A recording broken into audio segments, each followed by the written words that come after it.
What things like the film allow Green Lantern to do is come alive for real. You see the constructs come to life. You see that energy dissipate. You hear the sounds. You see the big scopes of Oa and Zamora and all these other planets. There's something about Hal Jordan himself, because unlike every other superhero, Hal Jordan and Green Lantern are essentially the same. He is a bit of a throwback character.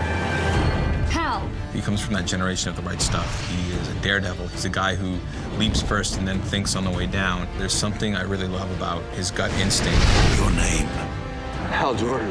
The ring chose you. I think Hal is an incredible superhero and a unique Green Lantern because he brings something to the table that the other Corps can't, and that he's willing to face his fear and admit that it exists and use it in order to become the greatest Green Lantern of them all.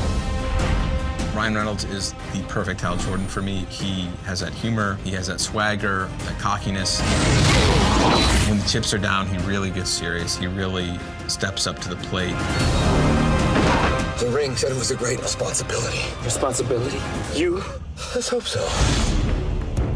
Well, the great thing about Green Lantern Rise of the Manhunters is that there was a lot of time and energy and effort spent on making sure that it didn't repeat the movie. It's like watching the movie, but you get to actually control it. It's kind of cool, I think, for people that are, that love the movie and people that haven't even seen the movie yet. The main storyline for Green Lantern, The Rise of the Manhunters, begins actually many, many years ago because the Guardians had created their first police force, which were the Manhunters. They didn't work out. They sort of went rogue. So the Guardians discarded them and created the actual Green Lantern Corps.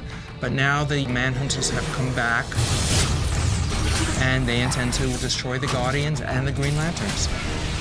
I think it's going to appeal to Green Lantern fans because it's almost like getting a sequel. It's the character that we know from the film, but it's set in a whole new world with whole new threats, and I think that they're going to love that. I think that the Manhunters in the video game are pretty damn interesting. I mean, I almost wish that they were in the movie as well. They're pretty cool. The whole concept of Green Lantern is perfect for a video game because the ring uses energy, the ring needs to be recharged, the ring creates all these different constructs, the ring can let you fly, it can protect you. It's just perfect for a video game. One of the strengths of Hal Jordan and all the Green Lanterns is that they create all these images from their rings. They create these things that are weapons and other forms.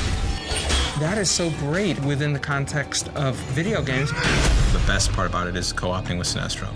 Because if you're a fan, you know where that relationship ultimately leads. So in this film and in this video game, the experience of Hal and Sinestro working side by side together, there's a whole story behind that. There's a whole emotional depth to it. Everybody's bringing Green Lantern to a whole nother level through what they do, through the film, through the video game, through everything that's happening outside the comics. It just adds a whole nother depth to the Green Lantern.